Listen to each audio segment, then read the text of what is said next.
Ladies, gentlemen, everyone between and everyone outside, welcome to the inaugural Animal Attack Awards.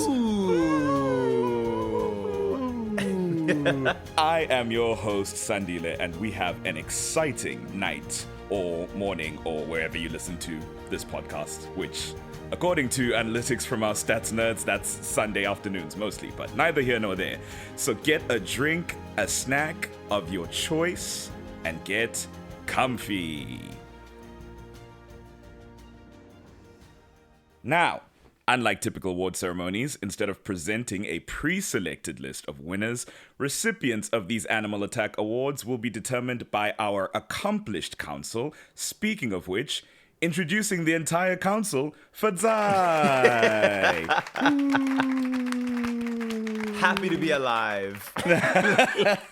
Like Bonnie at the end of every alternating season, I'm happy to be alive. Oh, we're starting in a brilliant place tonight. And then, of course, there's the, as you're walking onto stage, there's a background fill.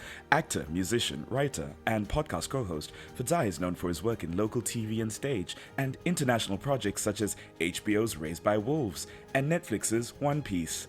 His work in the arts, impeccable attention to detail, and too much time watching the CW as a teen make him the perfect arbiter of merit and quality in supernatural drama series. And I guess now... Clap, clap, clap, everybody clap. I guess now my HBO and Netflix footage are owned by the same people. Because Oh no! Once again, this episode has been dated. A brilliant note in the history of corporate mergers, the fall of democratization of media. Everything is now Netflix or Disney. Oh, who would have thought it'd be Netflix that'd end up being Disney's final boss? This is the season 8 of the media landscape. But... Netflix is Catherine coming out of nowhere being like, I've had Warner Brothers wrapped around my little finger. Why do you think they wanted you, Disney? Because I wanted you. I wanted you. But, without further ado, let us commence with the awards. Woo. Clap, clap, clap, clap, clap, clap. So, we're going to start with, fairly reasonable, fairly normal award. And then from there, we'll see where it goes. This is Animal Attack after all. There is always a gas leak present somewhere. And it's usually at the grill. Our first award.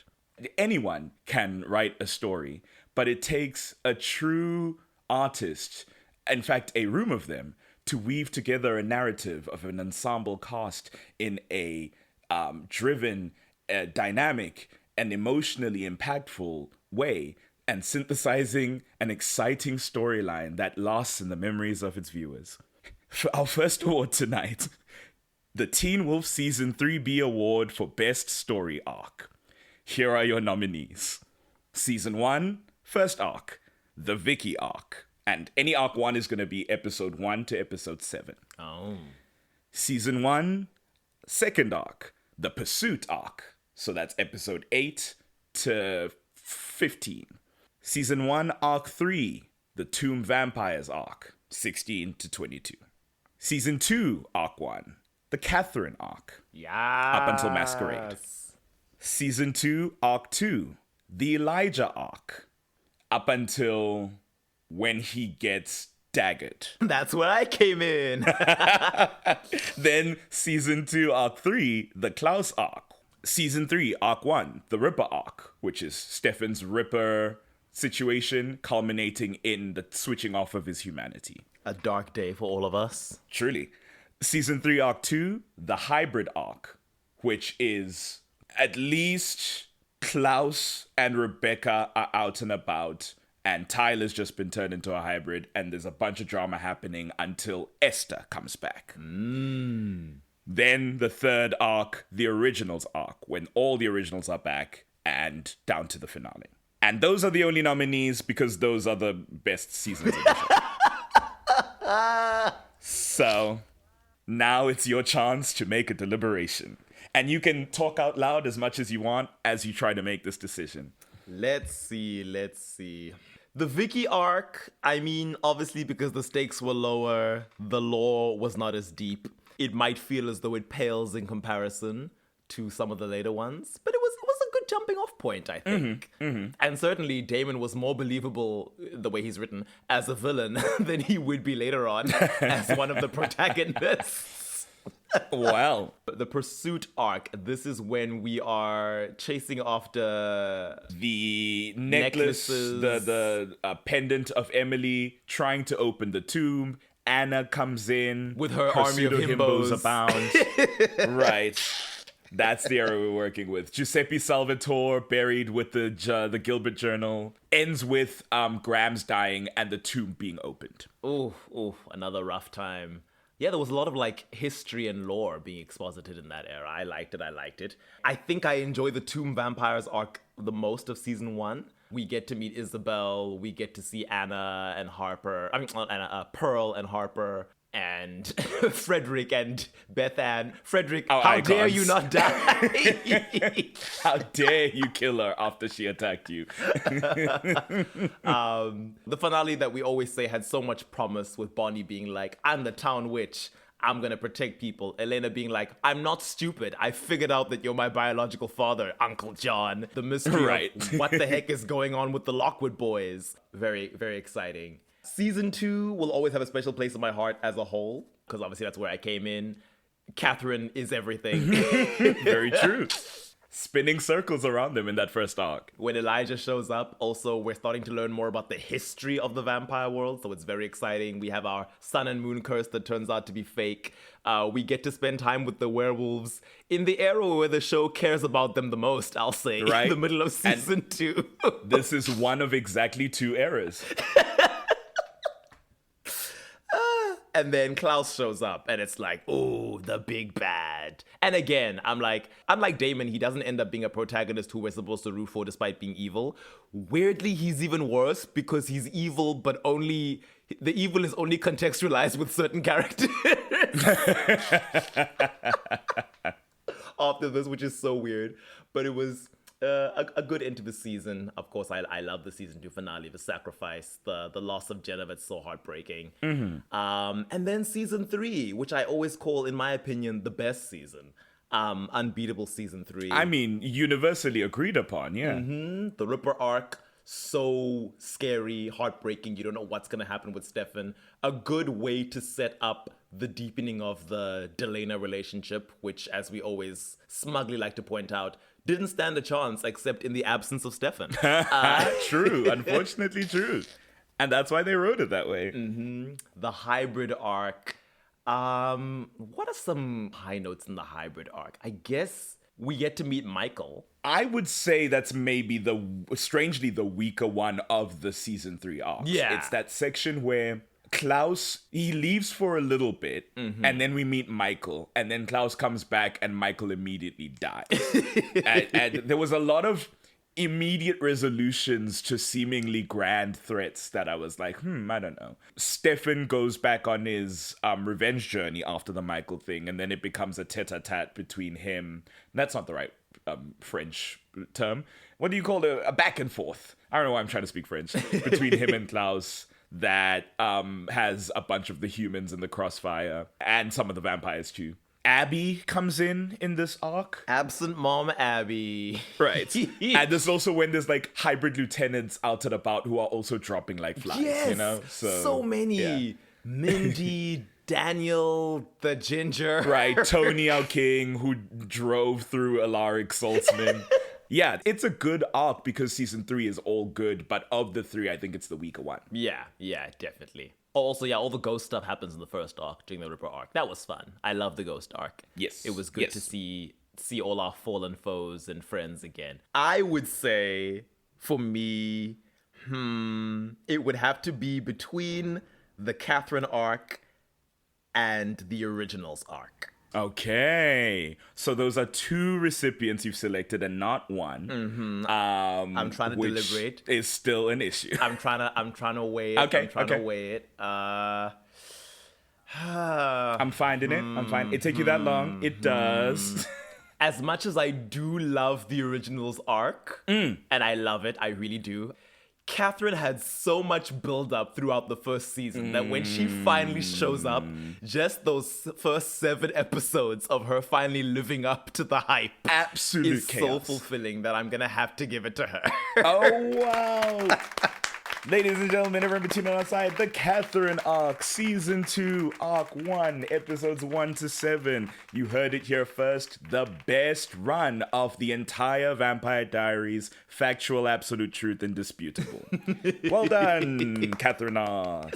I mean, really, the Catherine arc gives us so much. She comes to town fully prepared to lure Klaus there. She knows the Sun and Moon curse is fake. She's manipulating Mason Lockwood. She triggers Tyler's werewolf curse, which determines the rest of his life. Yes. Turns Caroline into a vampire, which determines the dynamic of the rest of the show. Truly. She's such an impactful character, all in just orchestrating her own schemes. Yes. The damage she causes just by walking through the story is insane and unparalleled. She's brilliant. She's just brilliant. I, as the host, am not allowed to give my opinion on the matter, so we'll move on to the next award. Woo! Woo! All of us are born a blank slate, a tabula rasa, and we become a product of our influences and our surroundings, and some may believe an innate desire and personhood. But what if you could change? What if the self was mutable, given external influences and a desire to become better? The Isaac Castlevania Award for Most Impressive Character Growth. Here are your nominees. Isaac Castlevania, I love it. Here are your nominees. Elena Gilbert, Jeremy Gilbert, Bonnie Bennett, Caroline Forbes, and Tyler Lockwood. Ooh.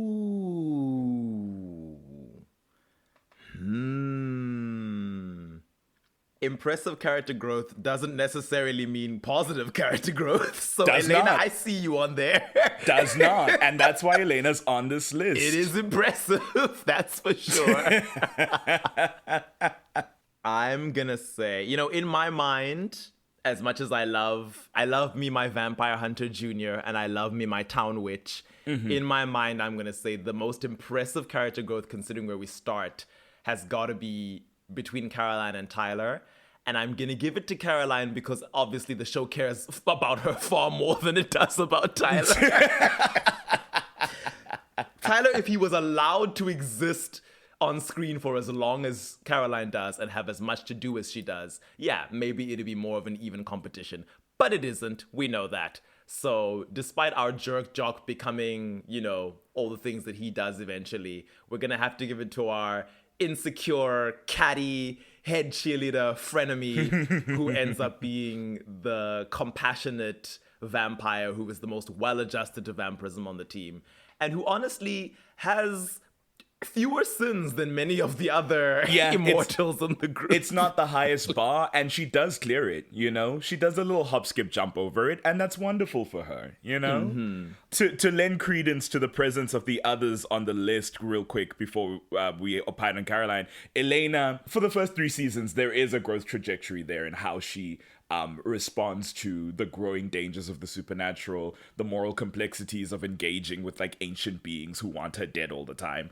I think that sort of growth, and especially in season 3, well, in season 2 when she starts wheeling and dealing because of largely her interactions with Catherine and how she has to shift to become a bit more like her. In season 3, the absence of Stefan makes her more physically strong and more resilient emotionally, I think. So there is a huge growth in that 3rd season.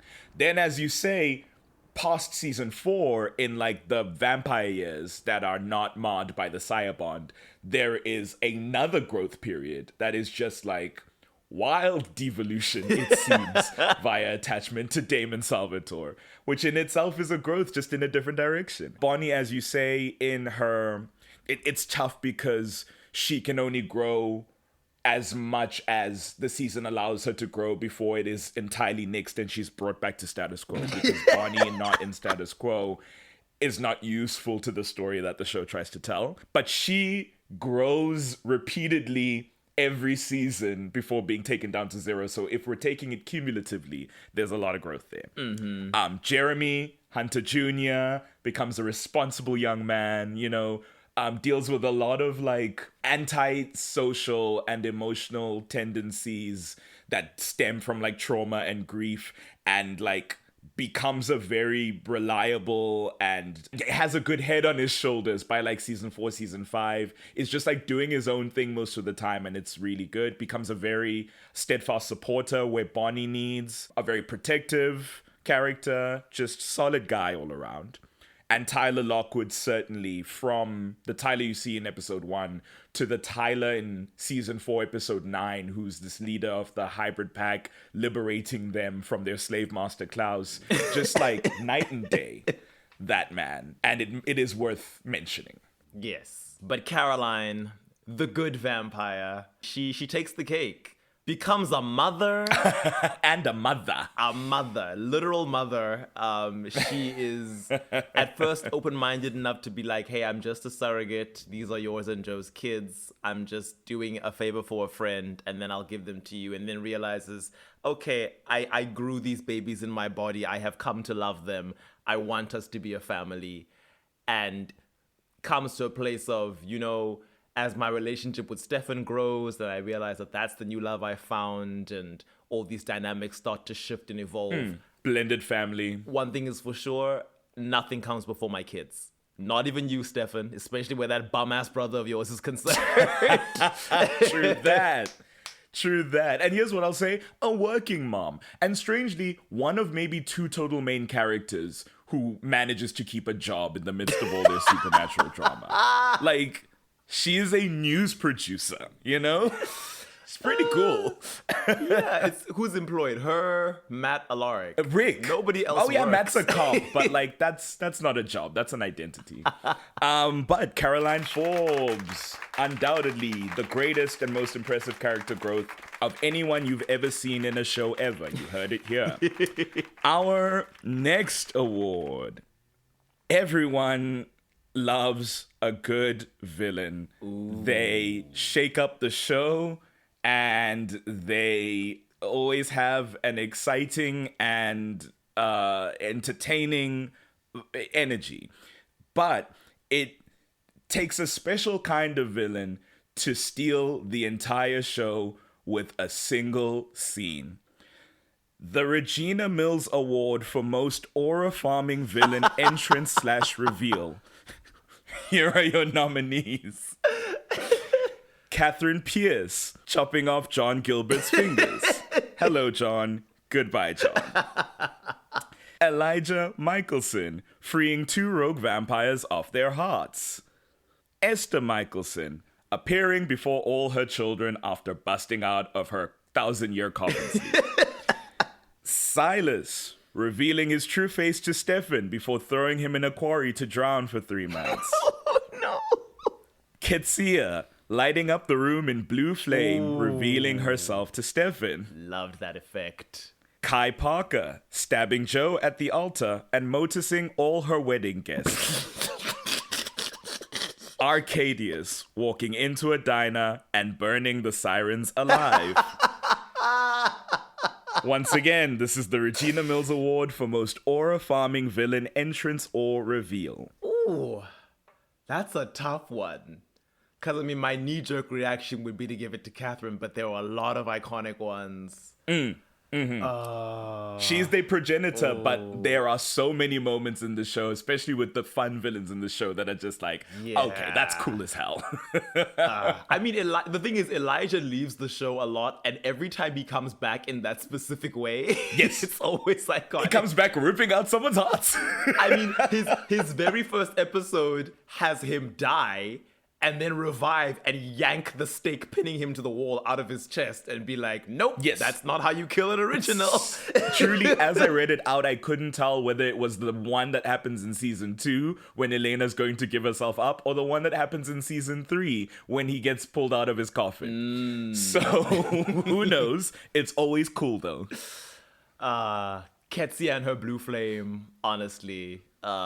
It's so cool. So cool. So cool. I mean, they gave that woman nowhere near the amount of respect she deserved. Precisely. But that was a cool scene. It is a visually cool scene, and her energy in that scene is why she's on this list. And the only person in this universe to ever do pyromancy with Azula-colored fire. Exactly. So... That was also the special thing that is like, oh, the choice to make that a color, which they've not done before in the Vampire Diaries. As you often complain about, Fadzai, the visuals in this show are often very grounded when it comes to magic.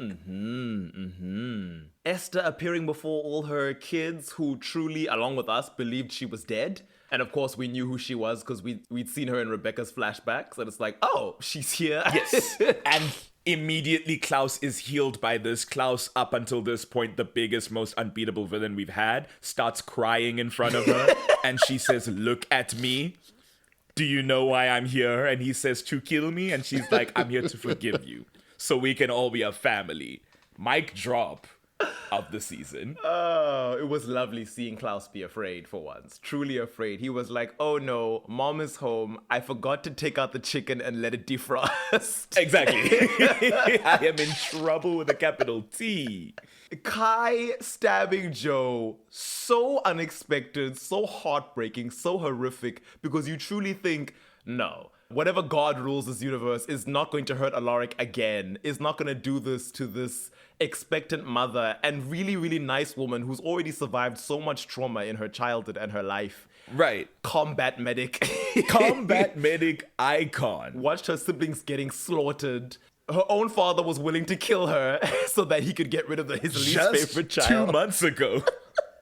And he's sitting front row at the wedding. So, like, I think she's been through enough. And then Kai shows up and is like, surprise, bitch. I bet you thought you'd seen the last of me. And then throws everyone and the wedding tent just away.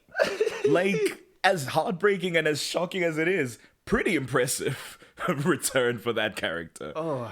Then, of course, the diner. The devil coming in and being like, hi, guys, I'm going to take it from here. I think I'll take over. You're fired. Pun intended. And they sit there and they scream as they cook. As he sips on a milkshake. Silas, none of us saw that coming. No. We had been... A wig reveal. Again, it was a very Catherine-like build-up. We spent the whole season with, is Silas real? What does he want? He's terrifying. Now he's running around like Mystique or Jason Wingard, pretending to be everybody and their grandmother. An underratedly impressive villain. Then finally, like, surprise, I look just like Stefan, and you guys are gonna have to wait like another 4 months before you find out why the hell that is and what's going on, because this is the season finale. Another mic drop. But only one can be the biggest mic. Only one. Only one can be the biggest mic. I think I'm gonna give it to Silas. Okay. Yeah, it was such a rug pull that I'm gonna have to give it to him. Okay. The award goes to Silas, everyone's favorite true immortal / psychic / 1,000-year-old witch. He is Fadzai's favorite villain. You heard it here. Favorite villain reveal. Award. Favorite villain entrance / reveal. Not my favorite villain. Our next award. Family is an interesting thing to contend with as a person moving through life. But if you're fortunate enough, you have somebody who you moved through this life side by side with from a very young age because you were connected by blood and parents. The Twitches Award for Most Iconic Sibling Duo. And as I say that, I'm realizing not all of these people are connected by parents, but we move. Elena and Jeremy Gilbert. Stefan and Damon Salvatore. Elijah and Klaus Michelson. Olivia and Lucas Parker. Elizabeth and Josette Saltzman. Sybil and Celine. Once again, this is the Twitches Award for Most Iconic Sibling Duo. If we were going to have a little clip from each of them as you read them out, as we do at the Oscars, where it's like, oh, best on-screen whatever. For Josette and Elizabeth, it would have to be Insandia. I'm I'm gonna have to give it, and this might seem like an obvious choice, but I'm gonna have to give it to the Salvatore Bros. Okay. Just because that relationship, hate it or love it, puts you, the audience, and them, the characters that exist in this world, through so much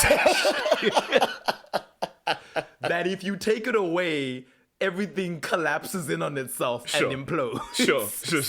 Where would we be without it? Hey, it's the Hello Brother pair. I mean, sometimes the answer's very simple. Stefan and Damon Salvatore. Hello, The brothers. healthiest relationship you've ever seen, according to our podcast. Then, our next award. Keeping track of a story that runs as long as the Vampire Diaries means sometimes when you want to create new story, you've got to go back and really take some wiggle room to make it work. And sometimes it makes for a bizarre experience for the watcher. Mm-hmm. The nominees for the Dawn Summers Award for Wildest Retcon. Elena actually meeting Damon first, and he compelled away the memory. Ooh. Stefan also being a doppelganger, the two lines starting with Silas and Amara. Lily Salvatore being a vampire and trapped in a prison world. Valerie Tull being the first love of Stefan's life. The 100 Dead Witches died stopping hellfire from consuming Mystic Falls. Ooh.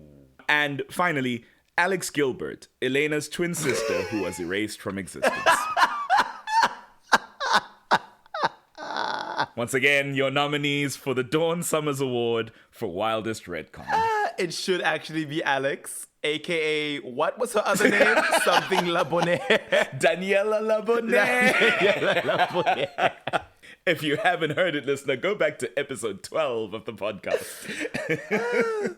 I will say, Damon actually meeting Elena before Stefan did, compelling with a memory, nonsense. Okay. Nonsense that started a long conga line of desperate attempts to bring Damon up to Stefan's level in terms of how deep this relationship ran. And I'm like, it's not my fault that you didn't take the time to write this character in a way that served the level you wanted him to be at, and now you got to go back and do wiggle room and retcon things. Utter nonsense. Didn't even make sense for Damon as a character to be as obsessed with Catherine as he was. See a person who looked just like her with no knowledge of doppelgangers and be like, Catherine, have her say, no, I'm Elena the human. And then he's like, okay, cool. I can believe you because I can sense that you're a human with my vampire senses. I hope you have a good life. There's nothing else I care about that involves you. Bye. I've got plans. Nonsense. Right. I have zero questions about this. Stefan being Silas's doppelganger, I'll say, didn't contradict anything we knew. It certainly was brand new lore that then had to be fleshed out in season 5 in a way that didn't feel super satisfying. But it was like, okay, I guess we're doing this. It's fine. It's fine. It's not great, but it's like fine. It's like, okay, fine. Now we know that doppelgangers, there's only 2 kinds of doppelgangers that have ever existed. And this is why they existed. And there's destiny because the universe wants them to be together, but not actually because Ketsia was pulling the strings. The prophecy, as far as it seems canonically, is nonsense. And this was just a way to have your cake and eat it too while you devoted yourselves to Delena, but strung Delena fans along because you didn't have the heart to tell us that this was actually well and truly over.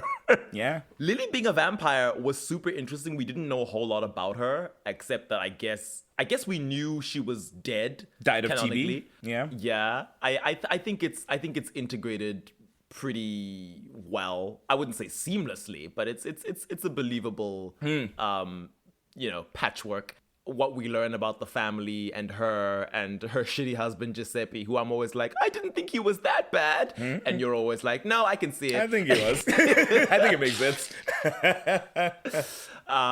It makes for very interesting character building, whereas Stefan and Damon are concerned. I like that. She deserved better. Oh, by a mile. She deserved to be around longer. She deserved to not be linked to the most boring villain of the show, Julian.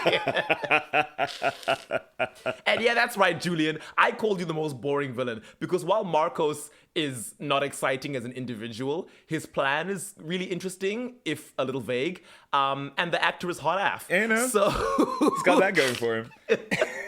And that's something. Valerie Toll, an ass pull if ever there was one. We pulled her out of the deep blue.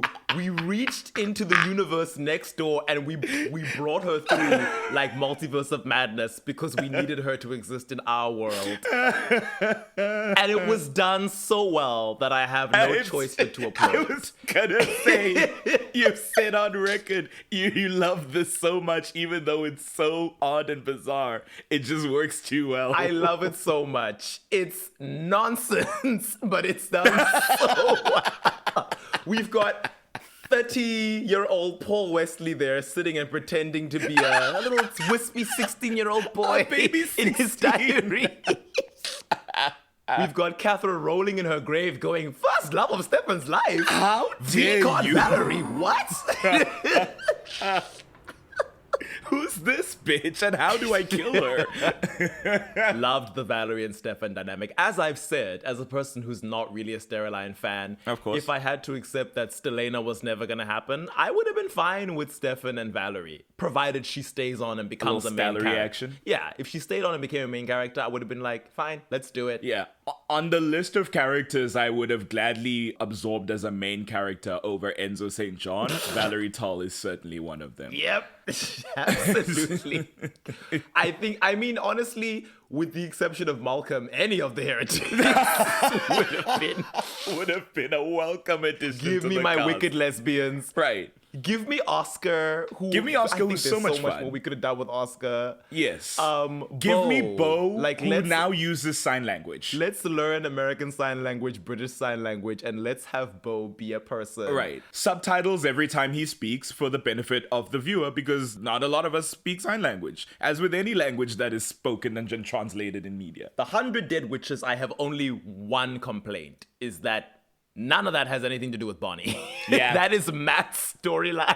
Yeah, which great for Matt. And it's so unfortunate because we are introduced to the concept of these 100 Dead Witches in a Bonnie storyline in season 2. And to then loop back around and be like, oh, actually, what you didn't know is that thing Elijah said about, a group of African Americans coming here and founding the town long before these white founding families got here. It's like, oh, there's really important lore we want to unpack there. But we're unpacking it for the sake of Matt, unfortunately. And it's like, you could have, it would have been so sweet to also retcon this thing of these 100 Dead Witches who have been Bonnie's, council of not just like patrons, but also I guess sometimes her disciplinary council. Oh yeah. Are her not wardens. just a bunch of victims of anti-witch sentiment, but were actually a bunch of ancestors and community of Bonnie's people who sacrificed themselves for this town and were then essentially forgotten about. In another life where this show was interested in exploring race and class and stuff like that, that would have been such a beautiful thing to delve into, especially for the sake of Bonnie. And I would have I could have taken that record. I would have been like, this makes sense. I like it. What do we do with it now? But alas, they didn't do that. So I'm going to have to give the award to Valerie Toll. Okay, Valerie Toll. A wonderful doom and gloom queen. Our time-displaced 19th century goth. And the first love of Stefan's life. Woo! And last heretic standing. We love you, girlie. Alrighty. I think that is our first section of the ceremony. We've reached an intermission. And at this point in the show, the Animal Attack Awards would like to thank our headline sponsor for the ceremony, Cade's Psychic Dimension. Fiery hellscapes, eternal torment, and capitalist perpetual growth are some of our key values here at It Was an Animal Attack. And we've been so fortunate to find a realm of reality that aligns with that. And as a treat for all you listeners, by observing this ceremony and participating in the inherently supremacist ecosystem of competitive awards over art, you are now doomed to hell. Yay! You get to go to hell. You get to go to hell. You get to go to hell.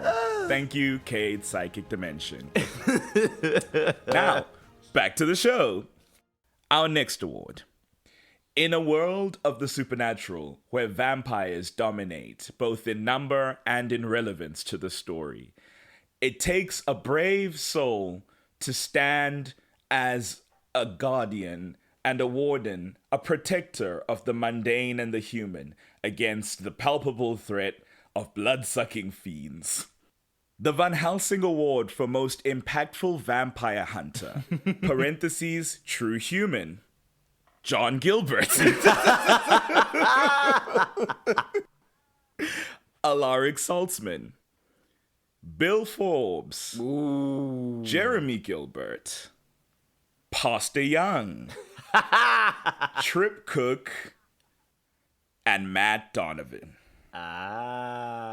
Gotta have Matty Blue in there. Once again, that's the Van Helsing Award for Most Impactful Vampire Hunter, parentheses, true human. John Gilbert, you will never get enough lashings. All I'll say is you inadvertently, but still through actions that you premeditated, drove Jeremy to a suicide attempt after you had just claimed that, yeah, your father would have wanted me to take care of you and show you how to be a man. And, you know, he was my brother and I loved him very much, etc., etc. You killed Pearl, who had done nothing to you and was on her way out of this town that y'all are so obsessed with. You had won. She was like, listen, I'm taking the L, I'm going. And you showed up at her house to kill her. As a man who thinks vampirism is wrong, and that, you know, the only good vampire is a dead vampire, I'll kill both my biological daughter's vampire boyfriends and say, yeah, what? You would sue for a check.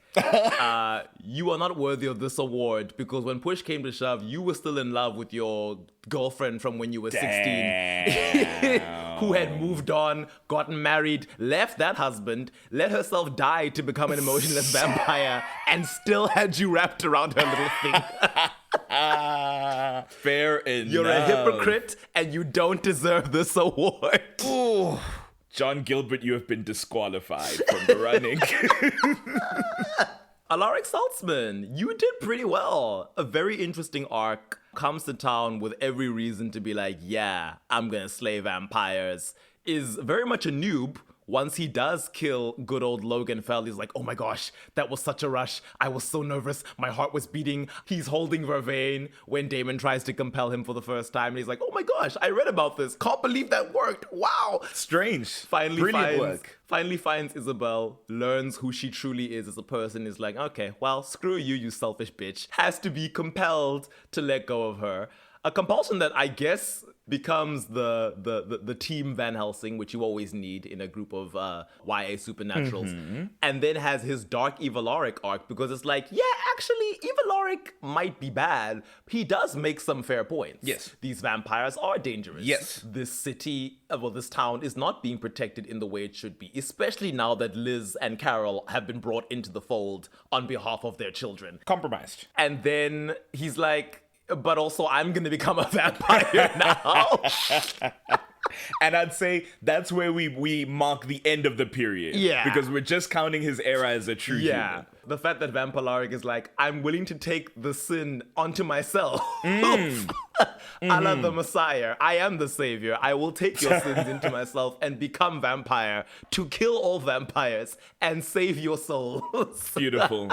Beautiful. Unfortunately, for that, you cannot make the cut, but you were definitely a very close second in my mind. Wow. You do eventually become human again. Human once more. And end up being a pretty effective town protector. You are Damon's bestie, though. So, Yeah, that's going to knock some points off. Yeah. Bill Forbes, the first man to resist compulsion without magical powers of his own or Vervain. You gotta give it to him. that's the most impressive thing you hear up until that point. It's like, how, my guy? Through sheer force of will. Through sheer force of will. He's like, listen, I was a gay man in a heterosexual marriage. You can do anything you put your mind to. I fathered a child. I fathered a child whom I love with my whole heart. I've got my conversion therapy tricks that I'm going to use to stop her from feeding somehow. Because I love her.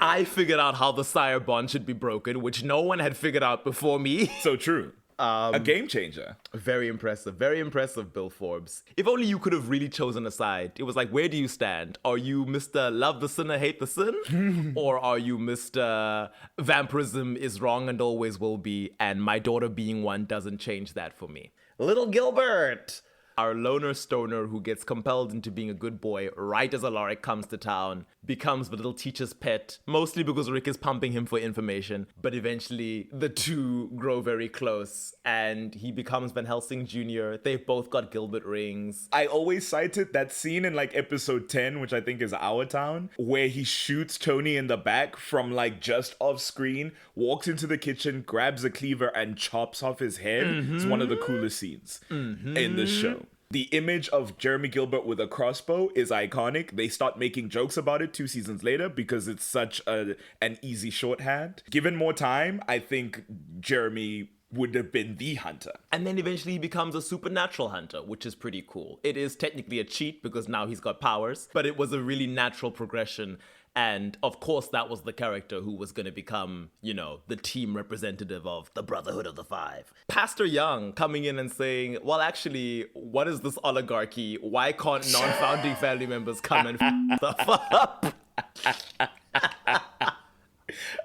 A member of the proletariat.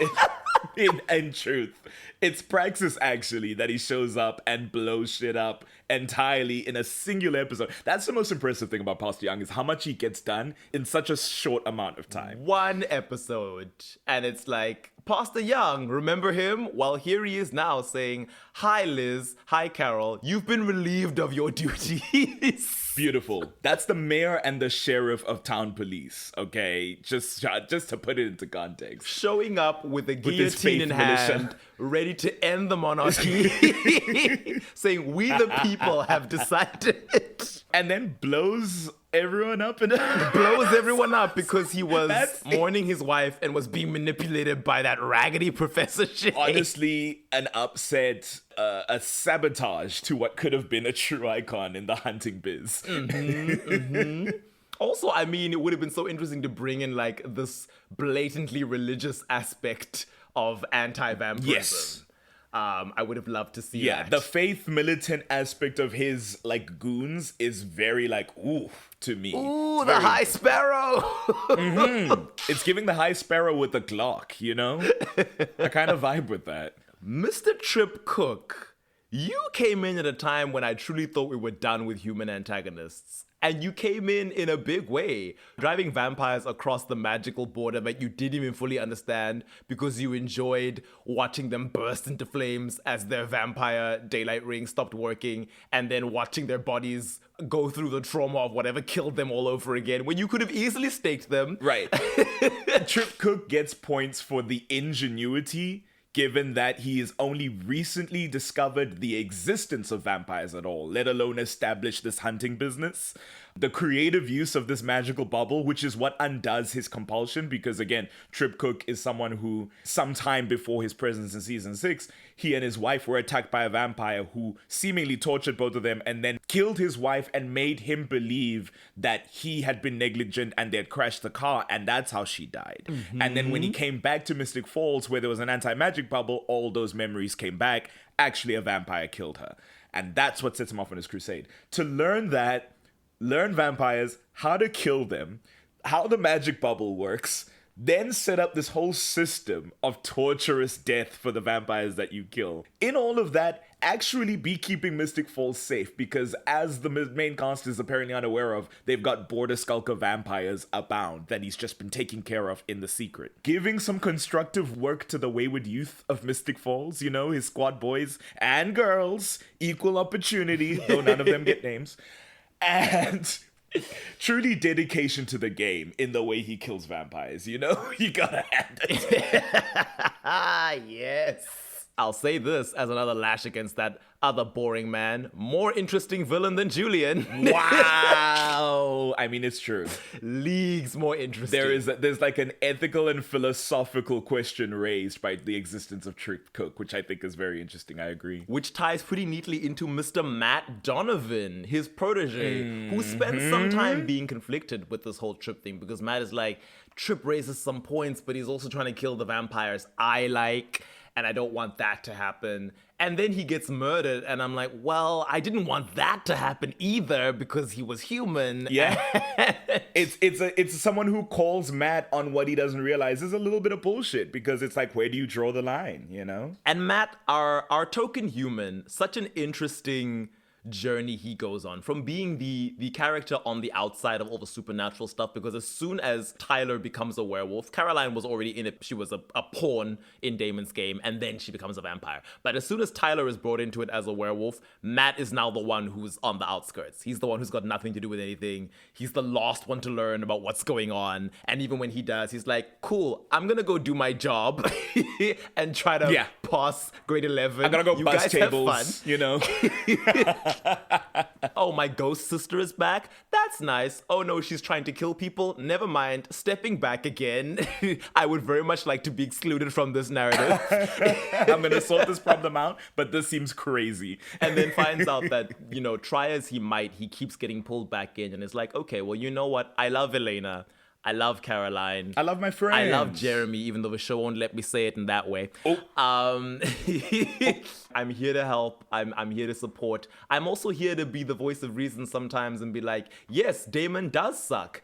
And yes, Stefan can be dangerous. And yes, maybe we should all leave this town behind us. Don't just send Jeremy away later. Maybe you should also go away. I'll drug you and drive you out of this town. Right.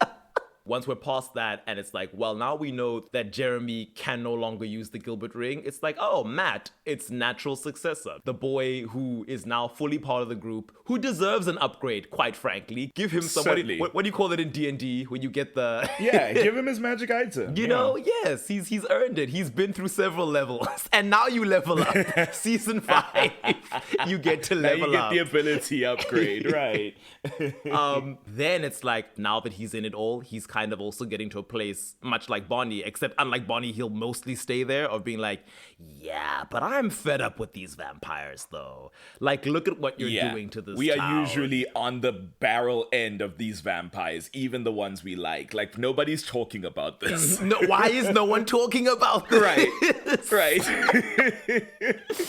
And he gets this beautiful evolution into, I guess, because Jeremy is like leaving the show now. Yeah, pretty much. That's what paves the way for this journey. He gets to now be the Hunter Jr., except unlike Alaric, who's like, you know, got all the Buffy Giles weapons. He's like, I'm just gonna get a gun. Yep.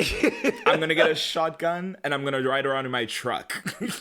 And as much as we're like a cab, if it weren't for the cop of it all, the idea of Matt becoming the town protector and deciding this is what I want to do with my adult years, I think was really nice. I liked the symmetry of that. Certainly given the sheriff's death. I liked the symmetry of him being like, this is what needs to be done. And for that reason, for managing to stay human the whole time, for getting to a place where he's like, I don't even want vampire blood because I need to stand on business and stand by my principles. Very true. I'm going to give the award to Matty Blue, Matt Honeycutt, Donovan Maxwell. In an upset, the award goes to Matthew Donovan Honeycutt Maxwell. Nobody saw this coming, not even me. But I can't give my opinion again, and I almost did. Well done, Matthew. Yeah, the back half of the show really is like, when you are actually looking at it, a very interesting rise in terms of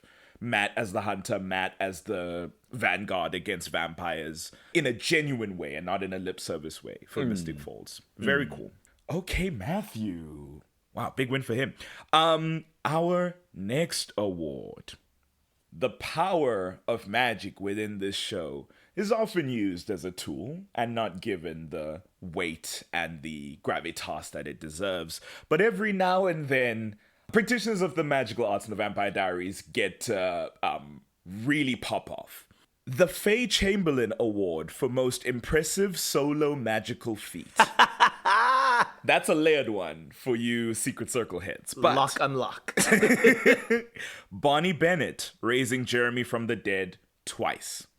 To me, Bonnie Bennett has many magical feats. Literal necromancy is always going to be the most impressive to me. So that's the only reason that's been brought up. Emily, please. As opposed to any other one. I know you can hear me. Abby Bennett Wilson calcifying an original vampire. Ooh. And this is key, is that this is something that the witch largely did themselves, right? Like, for as much as they draw on spirit magic and consult with the spirits, I've specifically chosen what did this witch do by themselves. Mm-hmm. And so that's also why Bonnie, the necromancy bit, because even though she consults the spirits, largely she's the one doing the necromancy, especially the second time. Yeah. Esther turning her children into the original vampires. The Witch of the Five creating the Five, and by extension, the Hunter's Curse. Mm-hmm. Ketsia creating the immortality spell. And in a first double appearance, Ketsia creating the other side. Because it's crazy she did both. And finally, Arcadius, who must be counted, though he is not a witch, still able to perform magic, creating a psychic dimension from which he does stuff, I guess. Oh, Arcadius. Our honest take on Professor X, where he's like, I'm not going to pretend to be a good man. Actually, you know what? I'm going to replace that last one, because the psychic dimension thing is explicitly something that can be done by psychics, because we see Bonnie do it later.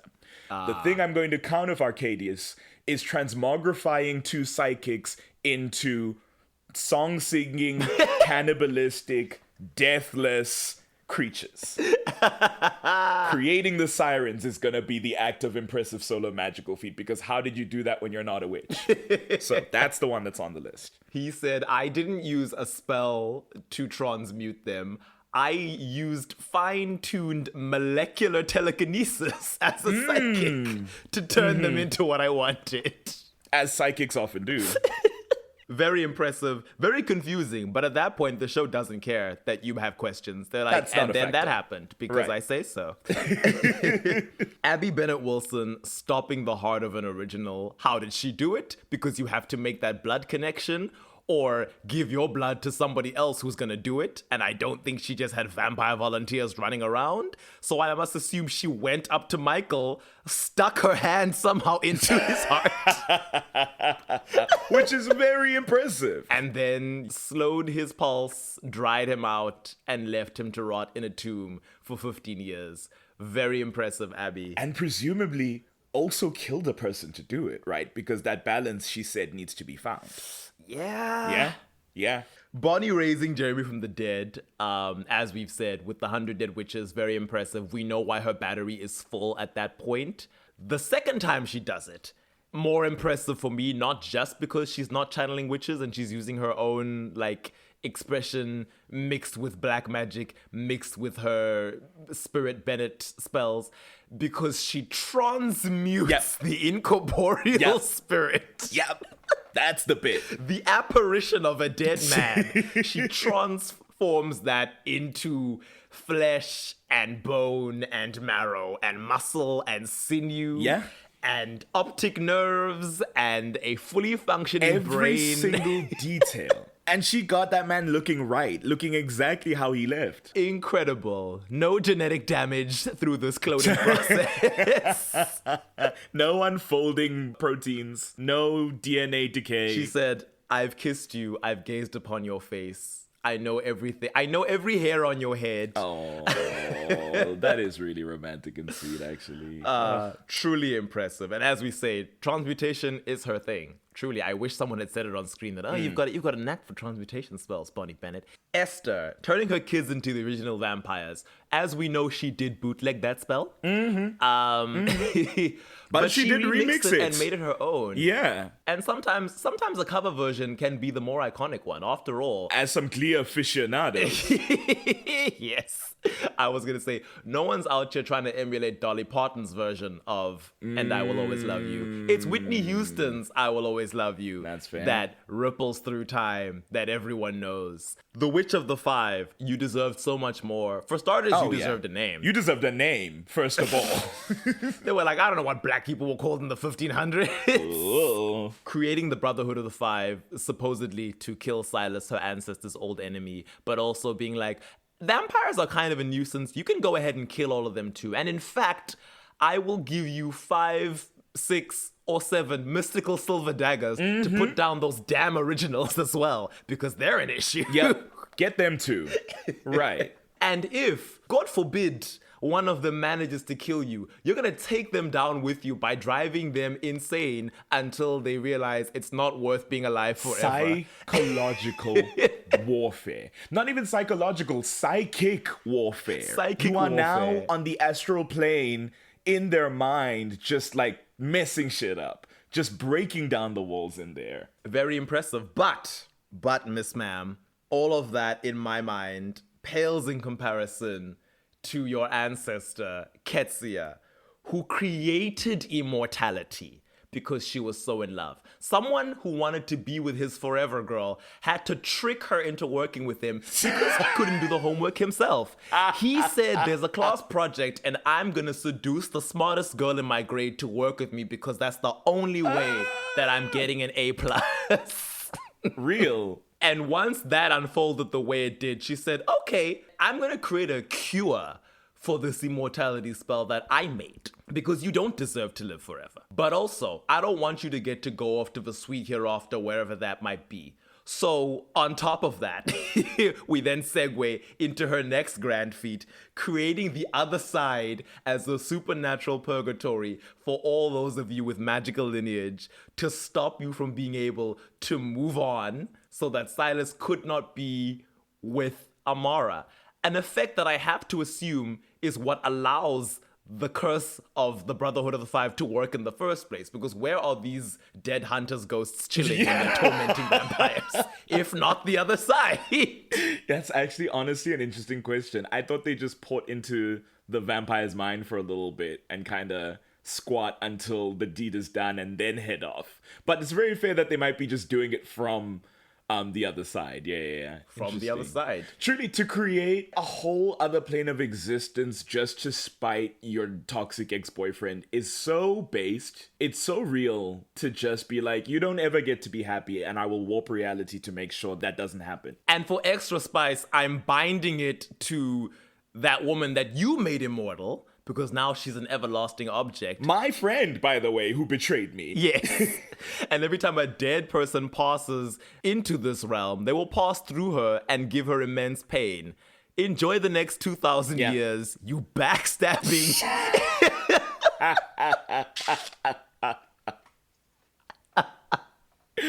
Oh, yeah. Ketsia is that bitch. That may inform the mechanics of magic in this universe, right? Because the average witch is doing spirit magic and channeling their ancestors who exist on the other side. Witches on the other side have free reign. Grams claims that they make up all the rules. And it's like, none of this would have been possible without Ketsia. Bigger than this show was ready for, quite frankly. Should have stuck around longer. Should have had And more that's why she agency. disappears so quickly. They couldn't deal with her. Couldn't deal with a bad bitch. And it's a shame. So I'm gonna give it to Ketsia for creating the other side. Goes to Ketsia. Miss Tessa. Unfortunately, I do have to dead name you because Ketsia just sounds better. Brilliant work. That's the Faye Chamberlain Award for Most Impressive Solo Magical Feat. Our next award. We live in a society, and that society is one defined by patriarchal ideals that even in our modern world are difficult to reckon with and excise entirely from our biases and certainly our storytelling. The Vampire Diaries is not free from this curse, and certainly, though having many instrumental female characters, sometimes doesn't treat them the best, particularly in their manner of death. The Eric Kripke Award for Most Egregious Fridging. Here are your nominees. Vicky Donovan, Anna Chu, Rose, Andy Starr, Andy. Monique, aka Fake Sarah Salvatore, Lily Salvatore, and Sarah Salvatore parentheses real.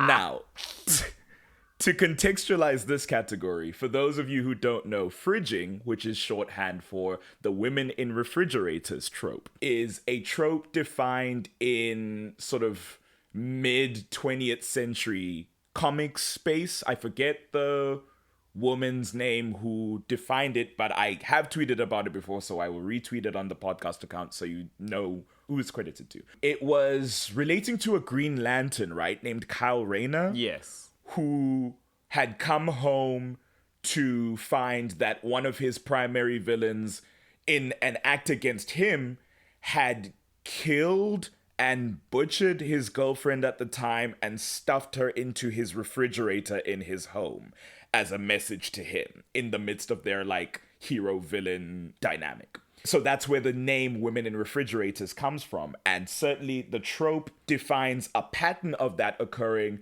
in comics media and superhero media, and then expanding out into media in general, of female characters being maimed, killed, often in a brutal and shocking and kind of ridiculous sometimes way, almost exclusively to further or impact the storyline of the male character. Now, I list the nominees that are in this category, not to say that they are fully emblematic of this trope, but certainly there are at least elements of this trope pertaining to their death, and there is often a male character they are connected to within the story who is the focus in terms of the impact of their death. But I will say for at least two of them, they're pretty egregious, in my opinion, but I will not say which ones because I don't want to impact the choice. Okay. Vicky Donovan, she dies pretty quickly, surprisingly quickly for someone who was given main cast billing. As an actor, I would have been mildly annoyed.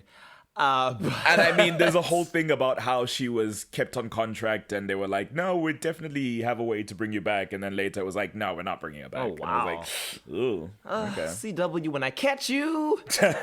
But yeah, her death, I guess, to impact Jeremy. And Tyler. And Damon, oddly. Tyler and Matt as well. Tyler doesn't speak much about it, I will say, but I think that's just because he gets so little screen time in season 1.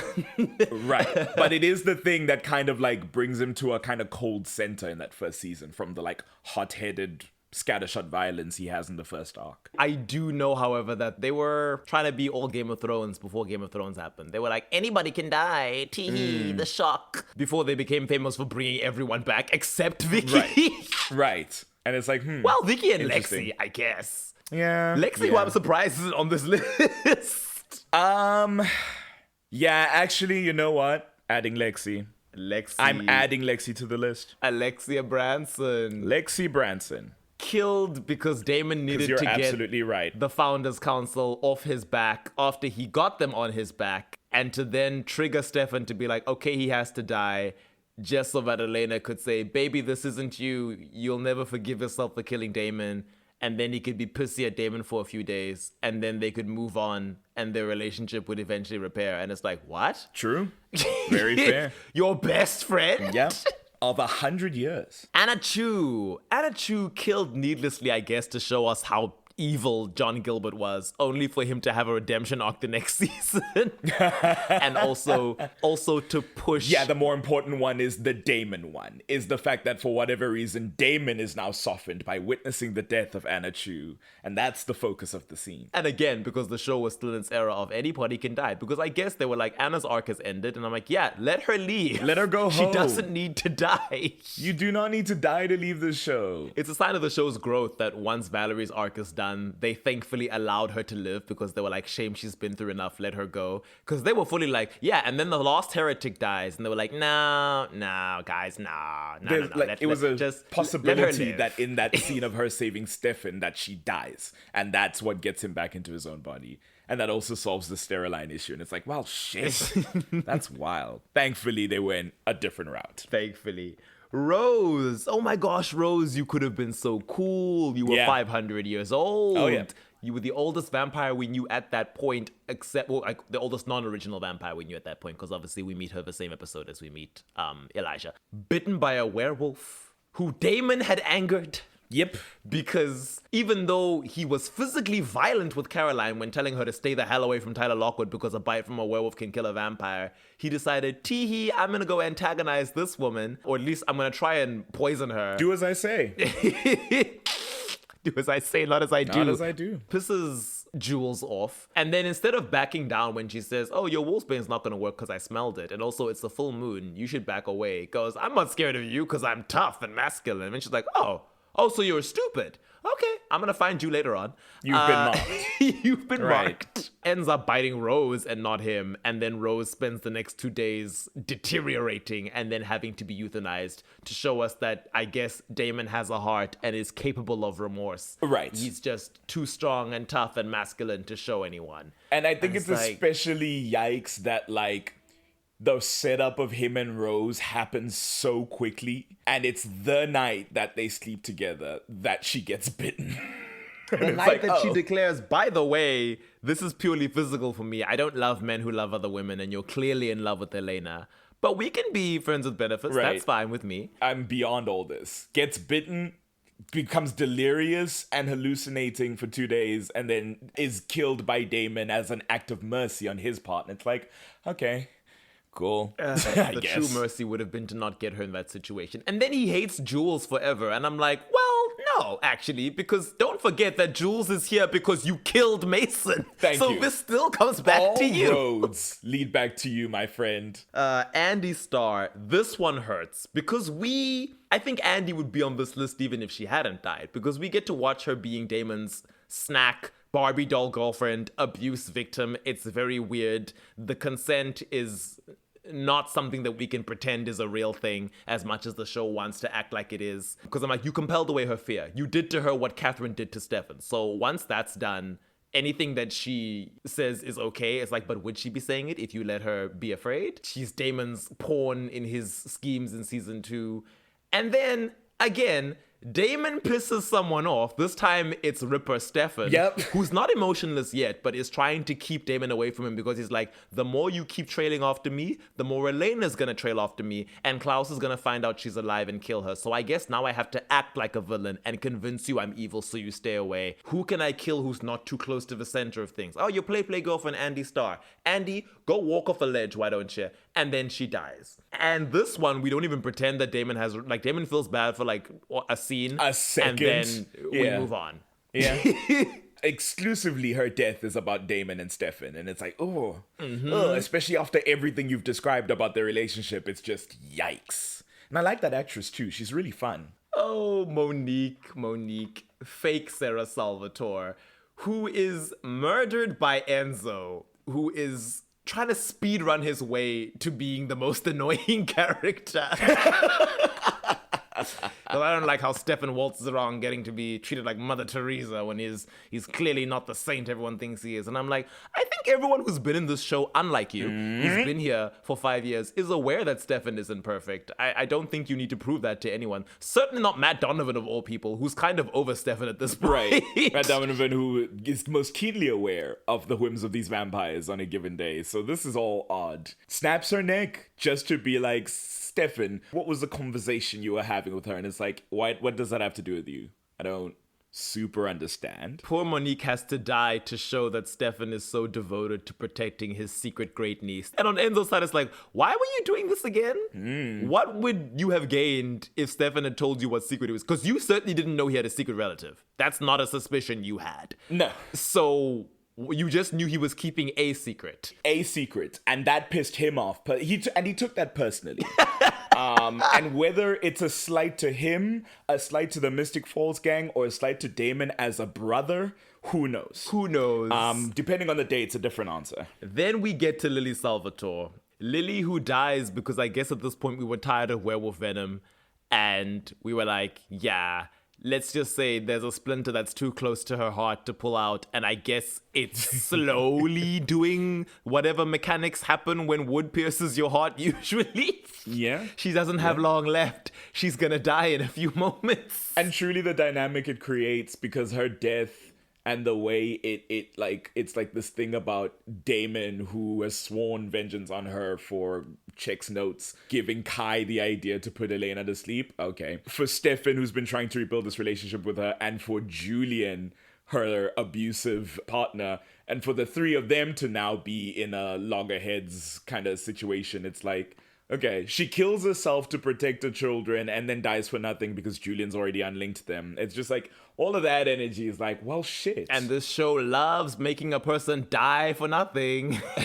And now it's about all these men who are now fighting, and it's barely even about her anymore. So, and I guess a little bit Nora and Mary Lou, who have a breakup because of that. Yeah. Last but not least, Sarah Nelson, née Salvatore, who you would have been forgiven if you thought the only one apart from Valerie who made it out of the show alive, who got her send-off and never came back, because you fully do not see her for a whole season. Or is it 2 seasons? Yeah. Is she introduced in season 5 or season 6? It's a season. Okay. She's in season 6. That's where she appears, and she's there for like a handful of episodes, and then she goes off. She's not in season 7. All of season 7 happens. Back in 8x2. And then she shows up in the second episode of season 8 because Enzo, I guess, is a good guy now. And we're trying to show how much Enzo cares, even though he's like, listen, I had to offer you up to protect my true love, Bonnie, but I care about you, and I don't want you to get hurt. So run for the hills, my sweetie pie. And then Stefan, the character that she was introduced for the sake of, I will say. I mean, technically, she's also tied to Damon's guilt over dying in her mother's womb because that's a sin he thought he committed. Right. But he doesn't find out about her being alive in season 6. Stefan, the character who she is deeply tied to, shows up and she's like, no, I don't trust you. I trust Enzo. Yeah. The stalker who offered me up to his siren boss. I don't know. And before she can run away, Sybil stabs her in the stomach and says, Stefan, stand there and watch as she bleeds out and dies. And she's gone. And that's it. And Enzo, the person she cared about so much, doesn't even really care. He's like, oh, that's a shame. And then the rest of his arc is about his relationship with Bonnie. And now he's trying to protect her from Sybil. I don't think he's even in the room when she dies. It is largely a fridging for Stefan's behalf, which is odd because of how much they distance her from him. But anyway. And then Stefan feels bad about her, but ultimately it's just a long list of things linked to Damon that are forgivable. And I guess Sybil was already an antagonist, so it's not like he hates her anymore because she killed Sarah. He already hated her because she stole his brother, the most precious thing in his life. Yeah. And it's like, why did we need to bring Sarah back just to kill her off? I'll tell you why. Because ultimately, the whole Stefan and Enzo tug of war with her in season 6 was window dressing. Sarah's real point of existing was because the worst thing Damon ever did was killing a pregnant woman. And in order to redeem him, we had to show that, no, the unborn, innocent, pure-souled fetus in her womb did not actually die, but was saved. And once we were over that arc, so she it wasn't all that fast. She didn't serve a purpose, which is why she isn't in season 7. And the most interesting thing we could do with her was to kill her off and cause some more grief for the people that actually matter in the story. This list is a hard one. Yeah? There's a lot of options, and most of them are pretty bad. What's worse? The death being horrible, but ultimately not being treated as important, even in the act of fridging. It's like, yeah, you're dying for the sake of a male character's development, but the development is like, about 5% of their development. Is that worse than it being a major plot point for them? I think that's up to you to decide. Oof, oof, oof, oof. You know what? I'm gonna give it to Sarah Okay. because a woman of color, one of three women of color on this list, but I'm gonna add a woman of color, and B, you would think she'd made it out alive, as I said. And then she's brought back, and you would think, okay, Enzo's trying to help, Stefan wants to help, they're gonna save her. We know where Damon is in that scene. We're not expecting Sybil to show up on her own just for them to surprise us and kill off this innocent girl who Stefan worked so hard for decades to protect. He was like, I will keep you away even from your biological father because I know Damon knows about him and will come back to town every now and then, and it's not safe. Your mother was already killed because Damon wanted to spite your dad. I will make sure you get adopted. I will set up a trust fund. I will give you this generational slave wealth that your white side of your family had. I will even keep you from Damon, even at the points in the story when our relationship has been repaired, just to make sure that nothing ever happens to you. Because I still don't trust. I cannot trust that it will not go bad. So I'm gonna give it to Sarah Nelson, aka Sarah Salvatore. Sarah Salvatore. For the many, I guess, failures of Stefan Salvatore, and for the furthering of a rift between him and his brother, and for whatever the hell Enzo has to do with all this. And a waste of a character, because you want to talk about legacy characters, our POC woman Salvatore, we could have done so much with that. This would be the Salvatore that goes into the spin-off. Right, you start a spin-off about Sarah Salvatore, the descendant of this family, and it's more woke because it's 2017, right? This is our charmed reboot. You know? What's Sarah Salvatore up to now that she's been brought into the supernatural? Wasted. Crazy. Sarah. Well, thank you, Eric Kripke. Moving on to our next award. Forming alliances, making deals, relying on friends can sometimes go bad because not everyone that you ally with can be trusted. The Peter Baelish Award for the biggest betrayal. These are your nominees. Catherine Pierce at Damon Salvatore by not being in the tomb and never telling him. Elijah Michelson at the Mystic Falls Gang by not killing Klaus in the season 2 finale. Elena Gilbert and Rebecca Michelson by daggering her after she helped lure in Klaus. Stefan Salvatore at Elena Gilbert by threatening to drive her off Wickery Bridge. Haley Marshall at Tyler Lockwood by selling him and all the hybrids out to Klaus. Damn. Damon Salvatore at Enzo St. John by leaving him to burn in a fire at Augustine. Peter Baelish Award for the biggest betrayal. There are so many. I'm sure there are more. These are the ones that come to mind and are the most pivotal. Elijah, we were really counting on you. Yeah? I mean, yeah. We needed you. You promised. You promised. You gave your words. And then at the mere mention of your as yet unnamed siblings, you were like, guess that doesn't matter. And then what happened? You immediately got stabbed. You got stabbed. Right. You immediately got betrayed. Betrayalception on you, my friend. Because karma is my friend. Hey. Elena stabbing Rebecca, hilarious. Her moment of clarity when she's like, Bonnie's right. I guess siblings will always be able to repair the rifts between them. Family is family. And in this show, we know. Look at Damon and Stefan after everything that happens between them. And look at the example we've just used, Elijah and Klaus. She had every reason to think to herself, Rebecca might get cold feet. I don't know that Rebecca would have. In her private scenes, her scenes with Michael, it seems like she'd made peace. Yeah. That's the tough part of it, is that Elena has to make a cold calculation with very little info. But I understand why she did it. It certainly cements Rebecca as her biggest hater. Stefan threatening to drive Elena off the Wickery Bridge. The trauma. The dark mirror counterpart to him saving her from there. Yes. Knowing the PTSD she has associated with this place. A very interesting one. I like the symmetry of like point A, he saves her at the beginning of a series. Point B in season 3, he does this horrible thing. And then point C at the end of season 3. It's like, yeah, I respect your autonomy because I love you and see you as a real person. And I would never do the things that I've been doing earlier this season when I was bad.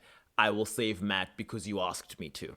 And even he felt so terrible that he was like, yeah, I took it too far. I think it's time to start my my slow climb back to good stuff. It's time to pivot. It's time to figure this shit out, because what are we doing? Haley Marshall. Haley introduced to be the betrayer. Showing up being like, Tyler, you told me you lived in a trailer park? What's this?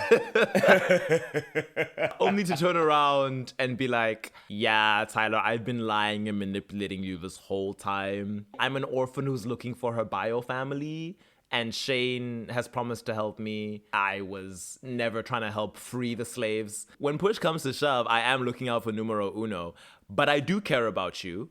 And I did work this out so that you would be the spare who is spared. So I think you should head for the hills before Klaus shows up and kills you. I'm sorry. The fact that the plan doesn't immediately go the way she wanted, and she's like, well, I was just going to let you get caught. But now that you figured out this other thing, I'm going to go to Klaus. Actively sell you out. Yeah. Amazing that she trusted Klaus to not kill her, because she would have had to reveal that she was in on that plan as well. Only to then find out that these parents she's looking for are already dead, because much like Elijah, karma came back around for her. It's really rough for all these traitors, I guess. You know, what are you gonna do? Damon Salvatore leaving Enzo St. John, this deep friendship that is retconned in, that is like, yeah, you're both the kinds of people that I could believe would be friends with each other. Then Damon's like, yeah, I guess I can't just use my super vampire strength to get you out of here, or maybe put out the fire. I guess I'm not going to make any plan to, like, because I don't value human life. I could have killed a bunch of humans, built a vampire army, and busted in here to save you. But no, it's easier to just turn off my humanity, leave you here to die. I'm assuming that you're going to die because fire kills us, and never think twice about you. And as much as Enzo irritates me later on, and as much as I didn't particularly care for him when he was introduced, the look on his face when he sees Damon being There's so much pathos to Enzo in this. I've got to leave you. Bye. I'm switching over humanity. And he's like, but this was my plan. Damon, please. No. Don't leave me here. Enzo, who has been there longer than Damon, who was the one helping Damon in this Shawshank situation, the Morgan Freeman to his whatever that actress name is. his manic pixie dream vampire in jail, just like keeping him through it, and he just abandons him. It's wild. Abandons him, and it's like, well, but at this point, we're in season 5. Are we shocked? It's shocking, but are we shocked? Yeah. Damon's behavior. I think I'm going to have to give it to our lovely Katerina Petrova. Wow. Because season 1, everything Damon does, all the stuff going on, is because of Catherine's in the tomb. Everybody else who's not in the know thinks she died. Then the big reveal is, but she didn't die, brother. When I said I was bringing her back, I wasn't talking about resurrection. I mean, she's in that tomb with all the other vampires who supposedly burned that night. And I've known this for 145 years, and that's what I've secretly been planning. And it's all for naught, because Catherine was never in there. Goes to meet Anna later on that night, and she's like, oh, well, you wouldn't have helped me if I told you the truth. But I was aware that Catherine wasn't in there. She was never in the tomb, Damon. And Damon's like, where has she been? And she's like, well, I saw her in Chicago in the 80s. I've seen her, either from afar or up close. I don't know how I know, but I know that she knew where you were and that she knew you were waiting for her. She didn't care. It's kind of hilarious. It's kind of a gag. You have to admit. Especially because insult to injury, she comes back in season 2 and he's like, listen, I can forgive you all your sins like a good Christian man if you truly say sorry and repent. And Catherine's like, well, no, I never loved you. I'm not even here for you. I'm here for Stefan. In fact, to be honest, I'm not really here for Stefan. He's a side quest, but he's the side quest I care about. You were just good in the sack. It was always your brother. yeah, that's fair. On reflection, fair enough. Catherine Pierce, sweeping in this inaugural she's season taking them of all the Hannibal home. Attack Awards. She's Modern Family at the Emmys. She's Succession for the last 4 years. Brilliant. Our next award, family. That's another one starting. Family, varied, similar. Though you may all grow up in a central and insular dynamic, You can all be different and unique and individually quirky characters. But who is the most interesting of them all? The Charlie Weasley Award for the objectively coolest Michelson. Here are your nominees. I mean, the nominees are kind of obvious here. Michael, Esther, Finn, Elijah, Klaus, Cole, Rebecca. It's Henrik. He's not on the list and is not a nominee. I'm sorry to that baby boy. He is a plot device. He is a plot beat at most. It's whoever the hell Aaron and Eric were written on the cave wall. The coolest Michelson. I'm gonna give it to Elijah. Wow. He opens the door for the concept of what an original is. I'm always going on about how iconic it is when he shows that he can't be killed so easily. We see how the silver daggers work on him. He reveals the farce of the sun and moon curse and talks us through what Klaus actually is. Builds Klaus up even further when already he's been the spooky boogeyman for like the latter half of the season. Is one of the few people we see physically match Klaus in a fight. Is the quote-unquote most honorable of the originals, but no less dangerous. No less willing to get his hands dirty. As many bodies to his name as any of the other Michelsons, except maybe Finn. Even you, Elijah, with all of your pretense of nobility. Leading the pack in the absence of mom, dad, and the fact that the eldest sibling was boring and then a corpse for 900 years. Bless. Face of the brand. It's true. The negotiator, the charisma character. The executioner, when need be, showing up to Trevor like Jeff Goldblum in Thor Ragnarok and being like, I pardon you from life, and cutting off his head.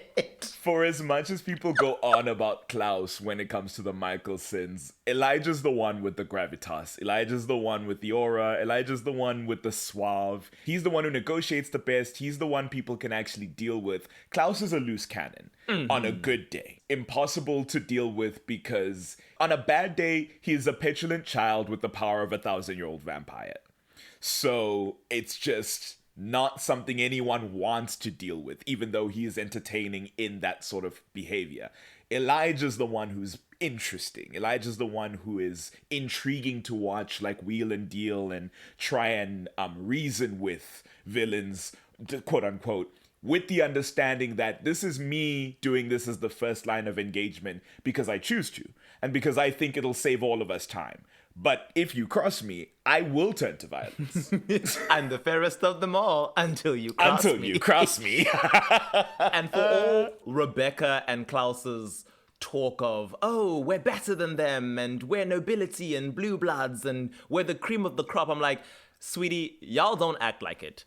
What do you do when you're introduced? You go to high school and start to play some Mean Girls fantasy because you want to be Regina George. And what does Klaus do? Beef with teenagers. He paints pictures and has tantrums, tries to build a house in a town where no one wants him, right, and has to create slaves to be his posse. Right, because he can't make a friend. Why? Elijah, meanwhile, completely absent from this. Elijah's the one who's like, I don't want to deal with all... I don't want to live in this town, firstly. I'm not as obsessed with it as the rest of you.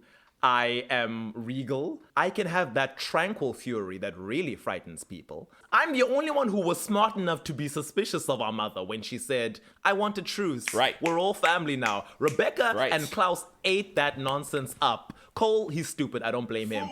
But Rebecca and Klaus, y'all weren't suspicious at all? After 1,000 years? And I'll say this. Elijah, amazingly, the only one who actually managed to get Catherine to genuinely fall for him and not have any sort of underhanded stuff going on. She's like, listen, here's the cure. I want to be better for you. Truly, just for Elijah. Through the power of his disappointed speech, cowed Catherine Pierce. It's pretty brilliant.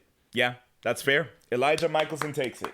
He takes it. Everybody clapped, including me. Clap, clap, clap. Also points for dragging Klaus and Rebecca into the spin-off show and being like, we gotta go, guys. We gotta get out of this teenage bullshit. Let us go to where adults are so we can act normal, please. Okay. At this point in the show, while we are here to celebrate, we'd also like to take a moment to remember those who could not be here with us today.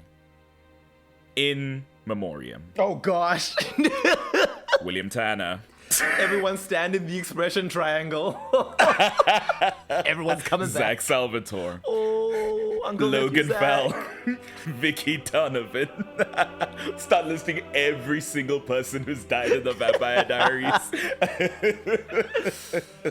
The scroll for the in memoriam goes on for like half an hour. Everybody's just like, okay, do we eat? Can I go to the bathroom? It seems disrespectful. On to our next award.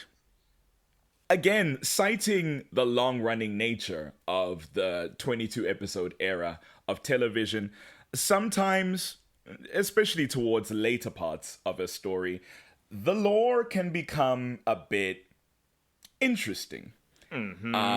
Because sometimes you've just got to put something on the page and meet that deadline. The Riverdale Award for Most Confusing or Baffling Lore.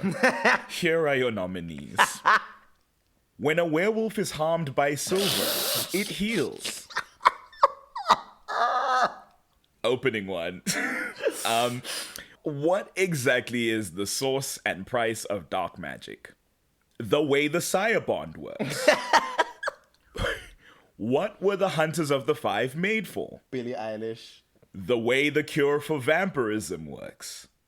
And how can Arcadius, aka the devil, just take you? Again, the Riverdale Award for Most Confusing or Baffling Lore. Oh, we have waxed poetic and waned poetic about these mysteries. The Cure, fairly consistent until it's brought back in the back end of the show. Sure. Where suddenly taking the cure also releases your victims of compulsion from any memory modification you gave them. And it's like, what? Yes. But no, huh? So everyone Catherine and Elena compelled? Also, in transferring the cure from one person to another, all you need is a little sippy of their blood, and you've got the entire cure. Yes. Interesting. It is the transference that is the cure. As soon as that happens, the magic of the cure moves into the next vessel. What were the Hunters of the Five made for? Whatever they feel like claiming at that point. You know? They are Schrodinger's hunters, quite frankly. We're after mortals, and we're after vampires, depending on who you ask. We're after a cure that will wipe out all vampires from existence. But also, no, we were made just to jam the one dose of the cure down Silas's throat and then kill him. But also, we're running around with daggers specifically designed to put down originals. The original vampires. It was like, oh, fair enough. How many daggers are there? Yes. Yes. It's like, you do you, kings. You go for it. Guys are killing it. The sire bond. It is mind control because Tyler is like, yeah, that's not in Klaus's best interests and I have to protect the pack. And then a few episodes later, it's like, no, guys, it's not the same as compulsion. I just feel loyal to him. And then the minute he asked me to do something heinous, like kill my girlfriend, I'm like, absolutely not. Don't be crazy. On. And then I bite her. Do it anyway, even though I did not want to do it. And then it's like, oh, wait, so it is mind control. Until we go into the next season, where Elena is like, is it mind control? And I'm there to reassure her in the only conversation we've ever had in this show. No, Elena, it's not mind control. It just sort of affected the way I acted, but not the way I felt. Your existing feelings. Right. It's like, oh, what does that interesting. I would say you definitely felt a sense of loyalty to Klaus that didn't make a lot of sense, but you know, okay.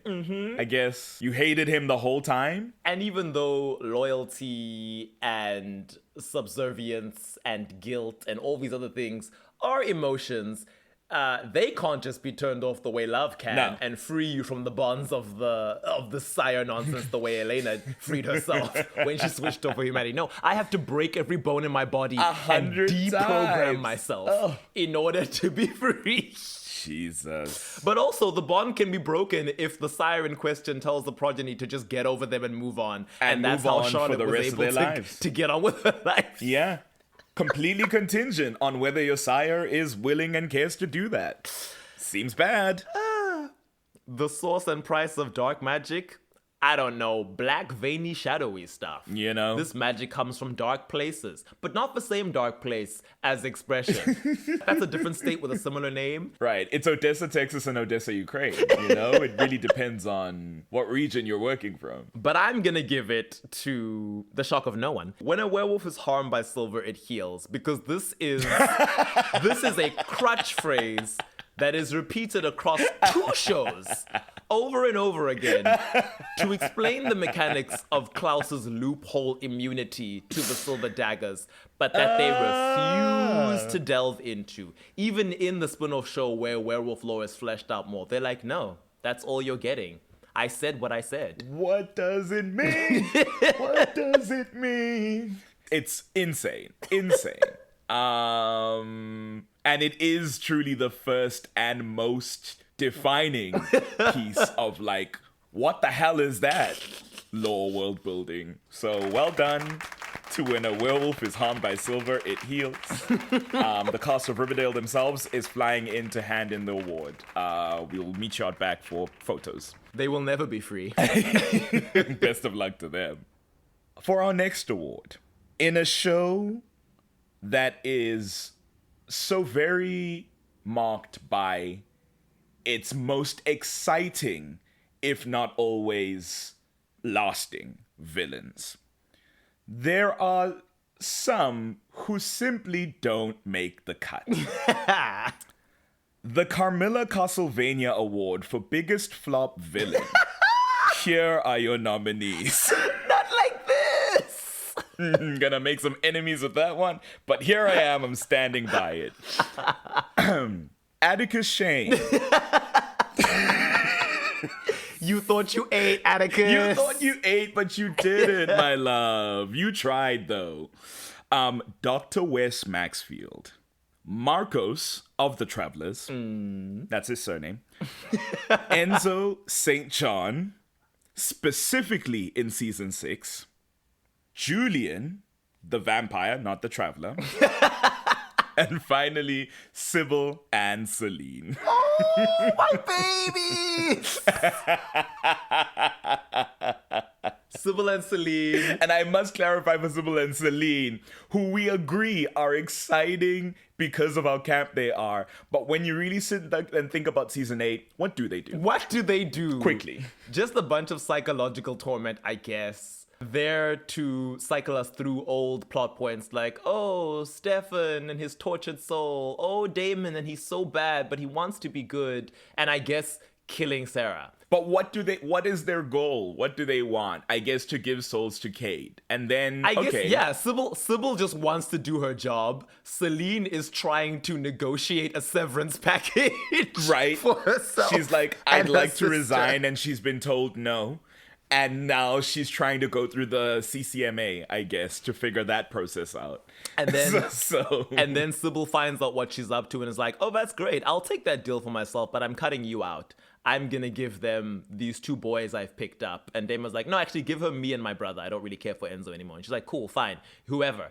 And Celine is gagged. I think that's where it starts to lose any steam, is when it starts becoming this bickering back and forth between the 2 of them. I just sort of go, what are we doing here? Celine's like, how could you do this to me? And then suddenly she's on a redemption tour, trying to fix the damage she's done to Alaric's twins. And I'm like, I haven't forgotten how you killed and ate Georgie at the beginning of this season. Screen. You monster. I watched you eat her, girl. That was wild. You ate her in front of her own spirit before letting her get dragged to hell. And then like 7, 8, 9, where they're just kind of waffling around, Celine decides she's no longer caring about redemption. She wants to build a bell now, and she hates Sybil. Sybil's just kind of hanging out with Damon and going to dances and Christmas dinners and parties. And it's like, girl, what are you up to now? Sybil is just a real housewife of Mystic Falls. Right. She wants to throw wine in Caroline's face. And then it's episode 9, and they're being burned alive by the devil. And it's like, huh. So what was all that about? Lord knows what that was about.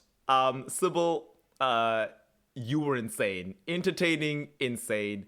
Celine, not so insane, just confusing. But I will say Celine, an amazing actress, because you were like, I will deactivate my healing factor so it looks like I'm bleeding out when Caroline comes home and allow her to think she saved me. I'll pretend I've been compelled to forget about all this. Mind you, she knew exactly what was going on the whole time. The honorary Parker Twin Award for committing to the bit certainly goes to Celine Siren.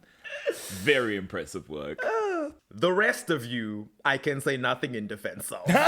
And I shan't. Like I said, Atticus Shane, you thought you ate. Culturally appropriating all the lore that witches have passed on to you through your studies and through whatever your wife told you and whatever you found in Sheila Bennett's office when you moved in. Woke. Fake ally. Performative woke male, parentheses witch. Fake feminist, fake ally, giving stoner tea to a high schooler. A minor. Got caved in while you were spelunking. You broke your leg and it was over for you. And you were just left there. One singular rock. Oh, God. Left to starve, I guess, while Silas stole your look and stole your role in the story, frankly. And then you Silas let that man I'll take it from steal here. your whole shit.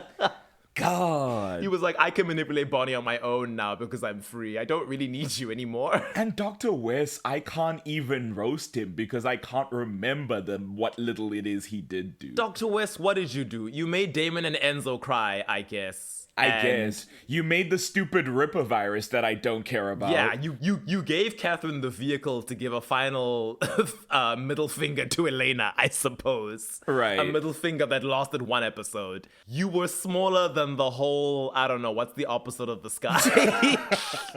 You were smaller than the whole petri dish. Patch of dirt. Right. Thematic. You were smaller than the whole blood bag that you had of the Augustine victims. Yeah, you could have been so much more, but the show wasn't that interested. Marcos, great gowns, beautiful gowns. Beautiful gowns. He's so pretty. And sometimes and the writers don't give with both hands. He was there, and that's something. Yeah, he came, he saw, he died a second time, and then got dragged to hell. Yep. Got defeated by Lexi, who wasn't even a rival of his. Right. She didn't know him. Who didn't even know who he was. Just beat his ass, and he flew off to nothingness. Embarrassing. Enzo St. John. Season 6 Enzo. Oh, God. Gosh, why are you here? What do you Why want? are you here? You're running errands for Lily. You're fighting with Bonnie because I guess we have to start this stupid enemies to lovers thing. I'm gonna tell you something so crazy. That's season 7. Oh, that's season 7. Oh, yeah, season 6 is when he's harassing Stefan. Oh, gosh. You're not even an enemy, you're a bully. Exactly. In season 6, you are the equivalent of Tyler Lockwood in season 1. It's like, you're annoying and maybe a bit dangerous, but, in the grand scheme of things. But what do you do? Flop. A whole flop. Julian, around for way too long. There are so many people in this show who deserved the screen time that you got. In your own season, Lily and all the heretics. I would even take Malcolm over you. At least give him a chance to prove himself. Yeah. Throughout the show, Lexi, Vicky, Bill Forbes, Mayor Lockwood 1.0. Give me anyone but you. Give me Robert Lockwood or whatever his name was. Richard Lockwood. I'm always calling him Robert. And give me Harper, the slave to vampire, frankly. Oh, God. This is tough because there's so many flops on this list and they flop so hard. Gosh, they really do. I guess in terms of impact, Marcos does a lot. He makes the whole anti-magic bubble, which becomes a plot device even into the next season. He is also the one who fractures the other side and dooms Bonnie and Damon to having to slip into a prison world. True. So you got that going for you. Atticus, you were the one who started off Bonnie's brainwashing. And I guess you were playing everyone like a fiddle even while they suspected you, so points for that. Dr. West, what did you do? What did you accomplish? Did he die before or after Aaron? I can't even remember. After. I think Aaron dies first. West dies. Does West die? surely Wes dies. Wes is I think he gets a bunch of poison shoved in him or something. Sure. Or not poison, a bunch of diseases or something. He's killed by someone. By before Catherine, can get to him probably. to look for... Oh, yeah. No, yeah, Catherine was yeah, coming yeah, to him to ask for help getting a cure for werewolf Damon must have venom. killed him then. Yeah. Yeah, then he survives long past Aaron, because that's like episode 15 when that happens. Gosh. Your impact was minimal. Julian, as irritating as he is, he's a very good specter for Lily, Stefan, and Valerie. Around way too long, but very relevant to their arcs. Yeah. So I guess it's really between Dr. Wes and Enzo in season 6. Yeah. I guess Dr. Wes, if you really care about Damon's trauma, pretty important because he brings it back and reboots it, and he's the revival of the Augustine show, sticking things in Damon's eyes. Enzo, what did you do in season 6? You followed Stefan around because Damon was too busy with his new girlfriend to care about you, and Damon needed all the screen time with Elena he could get because that was her final season as a main character. So I'm going to give the Flop Villain Award to Enzo St. John, who might not even have had a surname at that point. No, he does. He is introduced Okay. as Enzo St. John. Okay. The only award Enzo's ever gonna win in this show. Biggest flop villain of the Vampire Diaries. Well, I mean, Thank never you say very that much. unless you have a most out of left field love story. He might take that home. I consciously did not make any award that related to ships or relationships canon. I just didn't want to deal with it. I thought it would make us too mad, and we're here to have fun. Fair. Okay, we're down to our last 3 awards, which are a little bit closer to home. We're gonna start with dialogue is a pivotal part of TV writing. And certainly with the CW, there is a style and nature for quippiness and fun, snappy wit that brings all the viewers to the show. The Fadzai Award for character with the best one-liners. Ooh. Here are your nominees. Caroline Forbes, Catherine Pierce, Rebecca Michelson, Malachi Kai Parker, Valerie Tull, and Sybil Siren. Simple siren. Put away your umbrella, Stefan. I don't need your shade. We're starting in a brilliant place. I'm trying to think of one for each of them. Rebecca, one that comes to mind is, as I always say, she's the mouthpiece for all the Elena haters. When she says, do you think I want to spend what might be the last few hours of my life having petty chit-chat with a girl who quite literally stabbed me in the back? No. But for some reason, everyone seems to want to bend over backwards to save your life, which is incredibly annoying, but also makes you the perfect hostage. So shut up and sit down before I ruin everything by ripping off your bloody head. Oh my god. Oh, Bex. With your power, you could have done so much more than this stupid high school mean girl bullshit. Ugh. Catherine, every second thing she says is iconic. Exactly. The wealth compared to all these other characters, truly the wealth, if you leave alone the quality. She's miling away. The front runner. Little miss, better you die than I. The last thing she says to Trevor and Rose before she leaves them to be on the run for 500 years. 500 years. Valerie, my sweetie. I'm trying to think of a Valerie one. She gets all the dry. Yes, it is the dry dry ones. wit that she's covering on this list. This is the thing, is that season 7 is not the most memorable for us, so it's tough to pull what her lines were. But I know she had them. I know if you go back to the Valerie episode and listen, there are a bunch that are like, what's the one she says? Hold on, let me see if I have my Valerie notes. Oh, okay. Dear Diary, I'm in hell. It's hard to imagine a place worse than where I've come from. But by some spectacular miracle, I found it. So Valerie had her numbers. I love it. She's dragging the 21st century for all it's worth. She's like, the air smells of plague. The food is literally poison. Yes! She calls, I think it was Mary Lou calls her style hooker chic. Yes. Oh, it's so good. Caroline gets a lot of good ones. Even in the various stages in her life, even when she's proto-Caroline and she's like, boy likes girl, girl likes boy, sex. Right. With Caroline, they're not always catty. They are often catty in season 1, but she gets a lot of like humorous or endearing one-liners that are very just like, you know? I'm gonna drink until someone here is hot enough to make out with. Hot enough to make out with. Exactly. Caroline, I'm a witch. And don't I know it? She actually says, and don't we all know it, which is crazier. Right. Season 2, she mellows out a bit. She's like, so what you're saying is I'm an insecure, neurotic control freak on crack now. Yep. I wish everyone would stop trying to kiss me.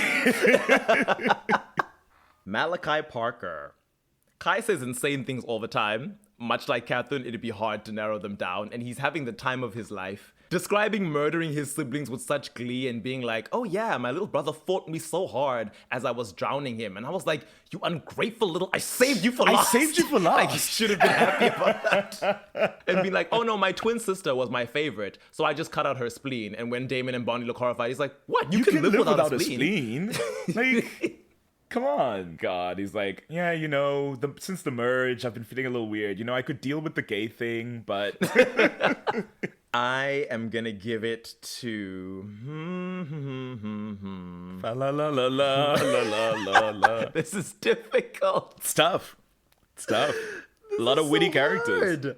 I think I'm gonna give it to Caroline. Yeah. She's very wordy and she uses it very effectively. Mm-hmm. They're always creative, Caroline's one. Mm-hmm. Even if they're not always like cutting or snarky, they're always creative. And they're always a sentence you've never heard in your life before. Mm-hmm. You're not switching Salvatores, are you? Right.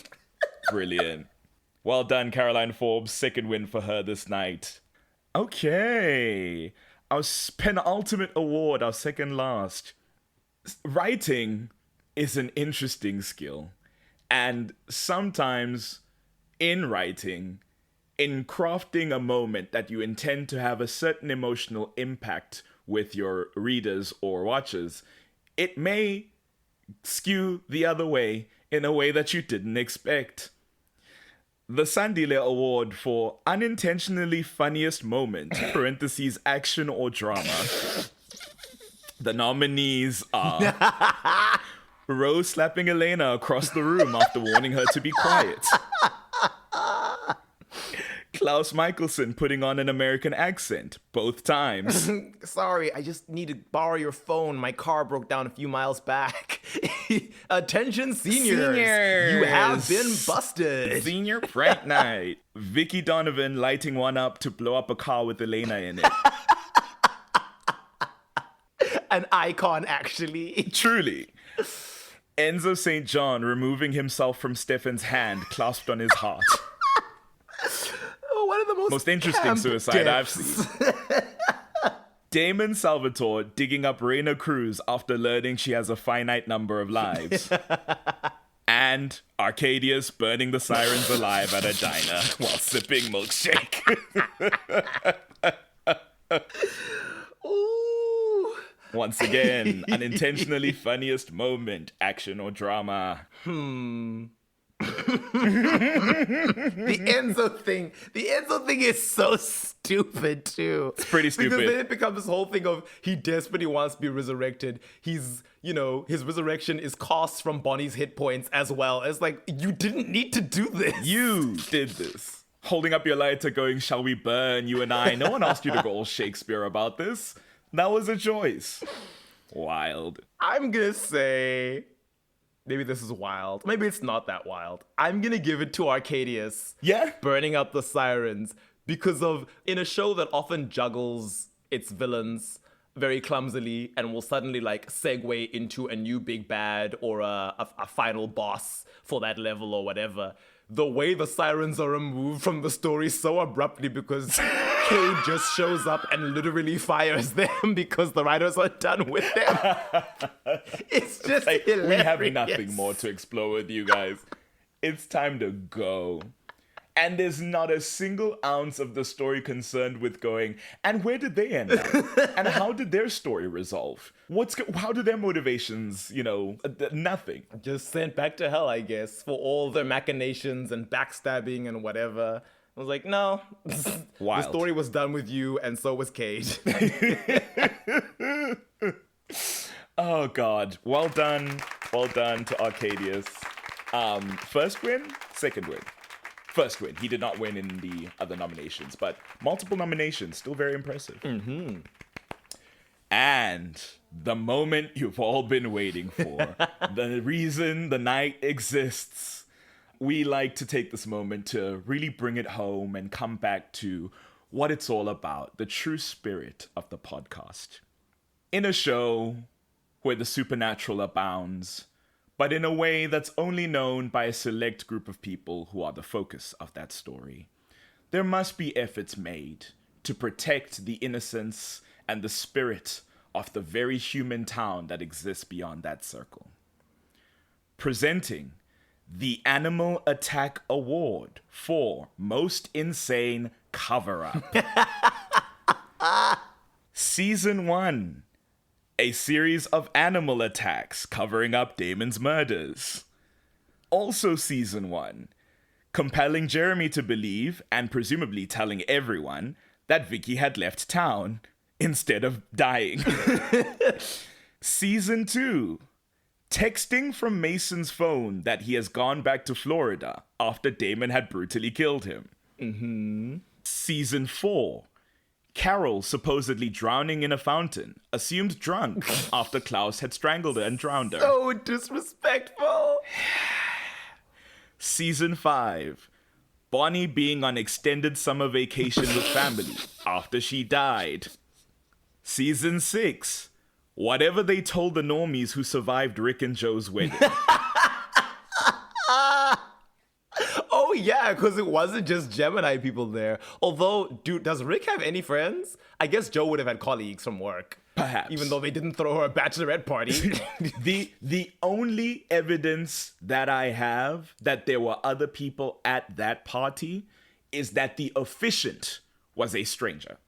Just a character we had not met. And if they were willing to have that officiant at the wedding rather than Damon or whoever going on officiantsrus.z to real quick get a marriage license, then they would be willing to have guests at the wedding then who weren't just family or who weren't just supernatural people. Mm-hmm. And finally, season 7. A mining fire unearthing toxic gases, requiring the town's evacuation when it was handed over to the heretics. Was there even mining in the area? We'll never know. But it is a hollow earth around Mystic Falls. Many tunnels. That much becomes canon. So, it works out well. The animal attacks, I guess, when the stakes are as low as they are, and the story has not been used as often at that point, it's believable. It's like, yeah, an animal attacked Vicky. Don't know why it bit her throat and didn't seem to bite that deep. What kind of an animal was it?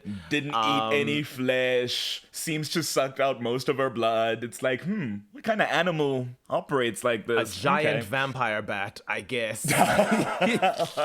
Or what's that bird that drinks blood from other birds? Is it a booby? I don't know this bird. There's a bird that does. There's also a vampire finch that also does that. There's a type of finch that relies on blood because it's in a remote enough area that it can't eat its typical diet because it's not as easily available. So it just drinks the blood of other birds, larger birds like flamingos, like ostriches. Oh, wow.